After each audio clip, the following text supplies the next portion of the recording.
3,000 years ago, this land had no borders on any map, no passport, no flag, just endless mountains, burning deserts, and a people so ancient they were old before Rome was even a village. Today, you call it Iran. But the people who built it, the ones who invented the postal system, wrote the first human rights declaration, and ran an empire stretching from Egypt to India. They never called it that. They called it something else entirely. And the story of how one name replaced another is not just history. It is a story about survival, about what a civilization holds on to when everything around it is being destroyed. Stick with this for 10 minutes, because by the end, you will see this land completely differently. The beginning. Wind back 4,000 years. The Iranian Plateau, a vast stretch of land framed by the Alborz Mountains in the north, the Zagros in the west, and raw desert in the center. No rivers like the Nile to make things easy, no gentle coastline, just hard land that demanded hard people. And hard people came. Around 2000 BC, waves of nomadic tribes migrated onto this plateau from the north. They spoke languages related to Greek, Latin, even Sanskrit. When they said mater, they meant mother. When they said pater, they meant father. These were not Arab people, not Semitic. They were Indo-Iranian, a completely separate root of humanity. Two tribes settled and grew powerful. The Medes claimed the northwest, organized, militaristic, dominant. The Persians settled further south in a region called Pars. Farmers, herders. No one was watching them closely. That was a mistake. Cyrus, in 559 BC, a Persian king named Cyrus took the throne of a small, unremarkable kingdom. Within 30 years, he had built the largest empire the world had ever seen. But here is the part textbooks skip. Cyrus did not conquer through fear alone. When he defeated the Medes, he kept their generals. When he took Babylon, the greatest city on earth, he walked in without burning a single building. He released the Jews enslaved there for generations. He let every conquered people keep their gods, their language, their customs. The Babylonians said their own god had chosen Cyrus to free them. The Jews called him their deliverer. In fact, Cyrus is the only non-Jewish figure in the Hebrew Bible to be called Messiah. Think about that. A Persian king, a Messiah to the Jewish people. He had his words carved into a clay cylinder. Every person under his rule had dignity. Every person had rights. Historians call it the world's first human rights document. The Achaemenid Empire stretched from the Indus River to Libya, from the Black Sea to the Persian Gulf. 60 nations, one administration. Royal roads crossed thousands of miles. Messengers on horseback relayed information faster than any system before them. For 200 years, this was the world's only superpower. Then a young man from Macedonia decided that was not acceptable. Alexander 334 BC. Alexander crosses into Asia with 40,000 soldiers. He is 22 years old. He tells his men they are going to punish Persia for its wars against Greece 150 years earlier. They believe him. He might even believe it himself. In 3 battles, Granicus, Issus, and Gaugamela, the Persian army is broken. King Darius III flees and is murdered by his own men. Alexander walks into Persepolis, the jewel of the ancient world. Palaces with ceilings of cedar wood, columns 60 feet tall, treasuries loaded with gold that took 20,000 mules to carry away. He burns part of it. Historians still argue whether it was rage, strategy, or just a drunken night. But then something strange happens. Alexander stops destroying. He starts becoming. He adopts Persian robes, takes Persian wives, and calls himself the rightful heir of the Achaemenid kings. His Greek soldiers are furious. Some conspire against him. The tension nearly tears the army apart. But Alexander sees something they do not. You cannot run an empire of 60 nations from horseback. You need the systems already built, the roads, the governors, the loyalty. Persia had all of it. He dies in Babylon in 323 BC, 32 years old.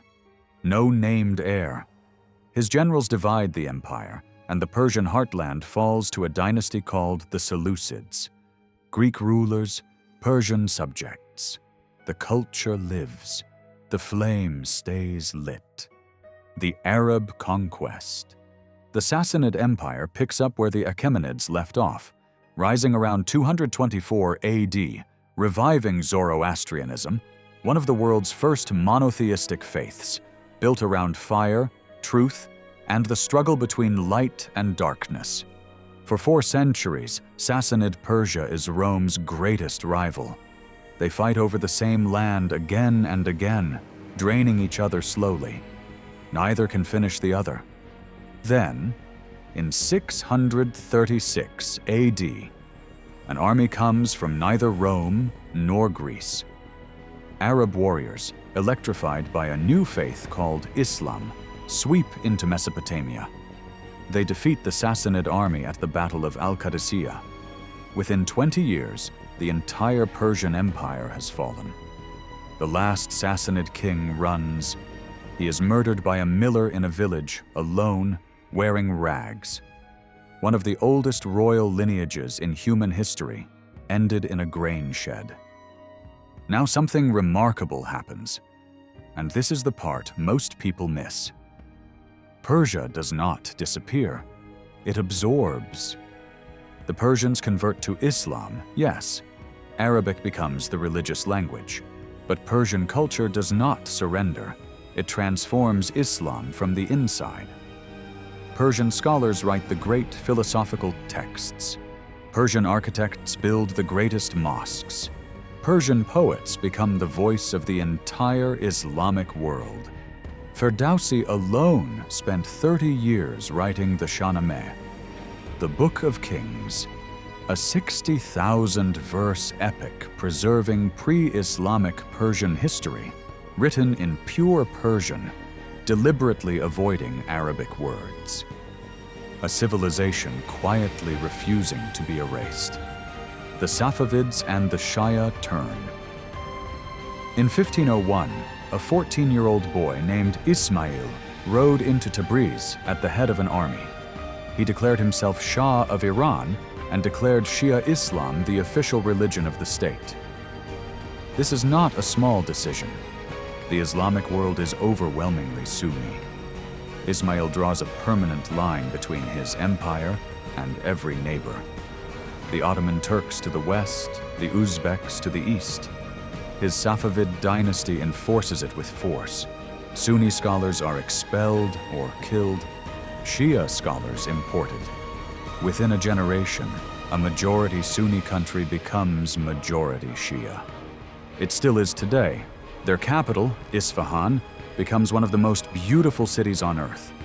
Mosques with turquoise tile domes shimmering in the sun, squares so large you could fit a polo match inside, which is exactly what they did.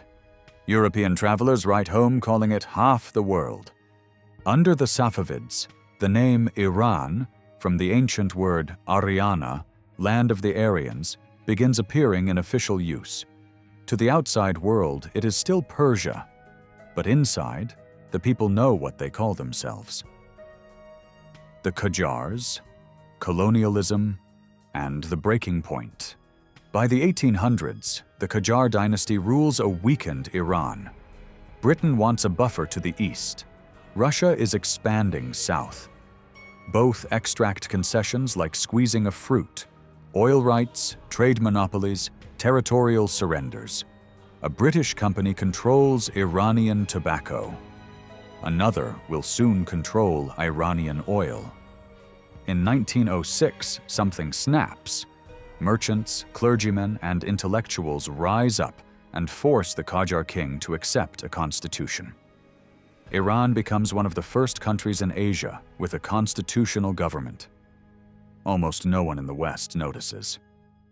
Then, in 1921, a military officer named Reza Khan seizes power.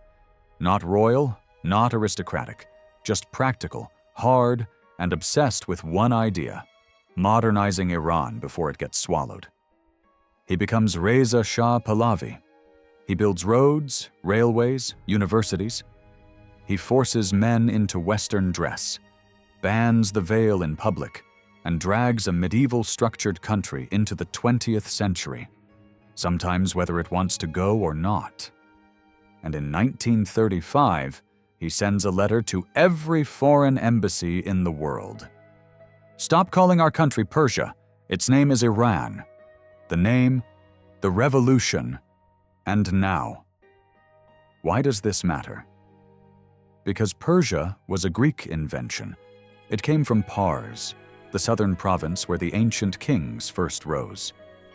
The Greeks labeled the whole civilization by one region's name, and the label stuck for 2,500 years. Iran was what Iranians always called themselves: Ariana in ancient texts, Iran in Sassanid inscriptions, a name belonging to the whole people, not just one province. Reza Shah was saying, "We name ourselves. You do not name us." But history was not done. In 1979, the Shah's son is overthrown. Ayatollah Khomeini leads a revolution the world did not see coming. The monarchy ends. The Islamic Republic begins. Women are required to veil again. Western music is banned. The U.S. Embassy is seized. 52 Americans held hostage for 444 days. The world's image of Iran fractures permanently. To the West, Iran becomes synonymous with hostility and nuclear tension. Meanwhile, Persia quietly becomes nostalgia. Carpets, poetry, Cyrus, kindness. Iran is headlines and sanctions. Same land, same people. Two words carrying two completely different feelings, because you cannot separate them. The same soil that held Cyrus's palace holds the Islamic Republic today. The same mountains, the same language, almost unchanged since the Sassanids. The same pride. Iran was never just Persia with a new name. And somewhere in Iran right now, an old man is brewing tea in a copper pot, reciting ancient verses from memory, in a language older than Alexander, and he simply calls it home.